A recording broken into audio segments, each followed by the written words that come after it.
Hi, my name is Carly Traylor. I'm the Director of Strategic Initiatives and Student Affairs at NCPA. I also serve as the Program Director for our NCPA Innovation Center CPSN Community Pharmacy Fellowship.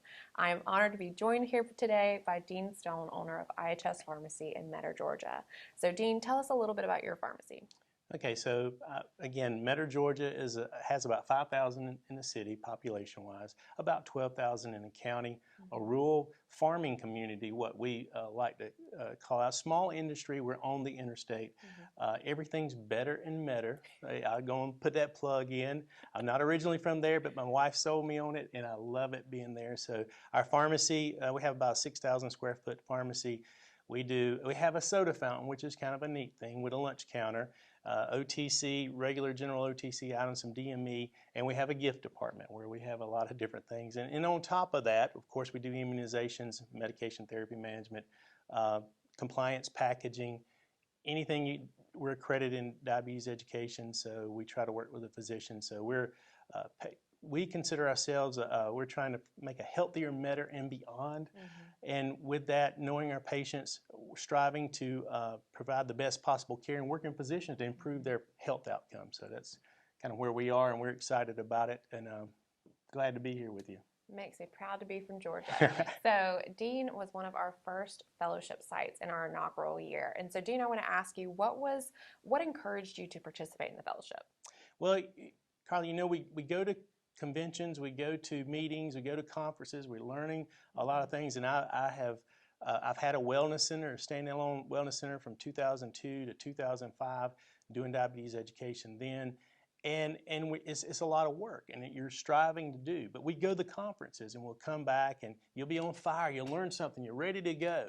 And then you get back and you get into the groove, the rut, and it's just like, man, your staff will buy in and you kind of lose that flame. You can say things like COVID comes up.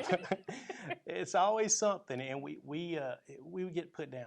Yeah. The thing that focused with the fellowship, I started listening and talking to you and talking to everyone else, and you see the leaders, the movers and shakers that are going to be teaching the classes. And this is not just I'm meeting this weekend and I'm going back, but I had a support system. So, I do truly feel like pharmacy, and I joke with everybody, I've been saying this for 30 years, I guess, I truly feel like we're right at the tipping point. We're fixing to be on the other side, that we're going to be getting paid for services and doing so much great things. And the fellowship helps you kind of a continued support network. Yes, I learned things in there. We evaluated our pharmacies. Our workflow. We did a lot of things in our, what we were focused on, but the fellowship was giving us a continual support network and learn from others that are doing great things for pharmacy. And that's really why I decided we need to participate. Well, and part of the reason why we're meeting today is that we're at the 2021 annual convention, and this is where you get that recharge, that energy. And so I love what you're saying about the fellowship, is that really, you get that emotion all throughout the year. You do. And then you're also introduced to this learning community where you're not alone. You're learning from the best, but you're also learning from the fellowship side. Yes. Because there's things that they're doing that you're not, and vice versa. Well, it's just like all our capstone, everybody had a different capstone project. And everybody's needs were different.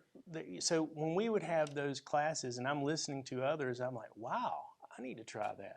So it improved, I feel like we all worked together and improved each other. Even though it wasn't our capstone, I learned a lot about other things. So, we already have accreditation for DMSE, and so our capstone project was to take that, and we've got that, but how do we've been kind of still and not growing, but how do we engage with the physician, build something more with them to get more referral source and reach our goal of getting 5 patients.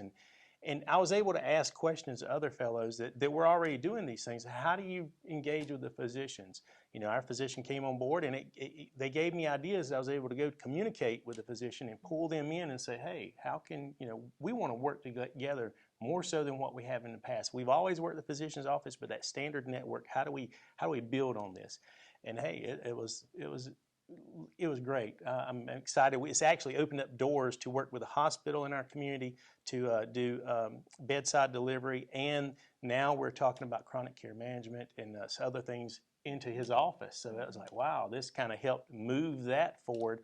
because not only, people are doing different things, but you learn about other things that you say, well, I can do that. Yeah. So it's great. So it's great. I love that. And so what I'm hearing from you, and I hope you're getting from this, is that Dean was already an innovator. He's been on the front line for a long time. Trying to be. Trying to be. And so is it fair to say that the fellowship was a catalyst for you for some of these services? Yeah, no, it was. It really was. So, again, as an owner, as a pharmacist working every day, it is tough to try to keep that fire going and from one convention to the next. Or any conference that you're learning. So yes, it was a catalyst. I said, I've got this, I've got support. You were great helping all of us.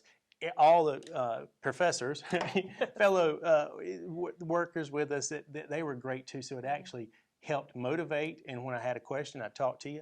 And the great thing is we worked, again, this was during COVID. A tough time. We had a lot of things going on. We had to move some of our projects and say, okay, we've got to focus on immunizations this week because we've had a surge. The Delta surge slowed us down. But we were able to, flexible enough, working, with everybody else and you, still get the work done and still learn and everybody support everybody. Yep. I'll talk too much, so I'll keep going. We'll I'm excited about pharmacy. I know, and you can tell from this. So our final question, I would say, is just what would you tell a pharmacy that was considering the fellowship? Like, what would you encourage them to, take that step, that leap? Yes. So whether you're a pharmacist saying, hey, I want to, not an owner, but want to take part in a fellowship, or if you're an owner and want to take part in a fellowship, or have someone in your store to, I'd say do it. I think it was really, again, that tipping point. I would encourage you to investigate. You can call me, but those you have access to people that are doing movers and shakers that are doing things, and you can learn from that, and you can advance your practice so much more when you have that support, and you can call someone and get a little bit more guidance on whatever. And the materials they're providing you, working with you, and all working together. Do it. Just do it. I think that's what I would tell you. I like that slogan right there. Yeah. So if you want some more information, please head over to our website, ncpa.org/fellowship, or you can email me at fellowship@ncpa.org. Thank you so much. Thank you.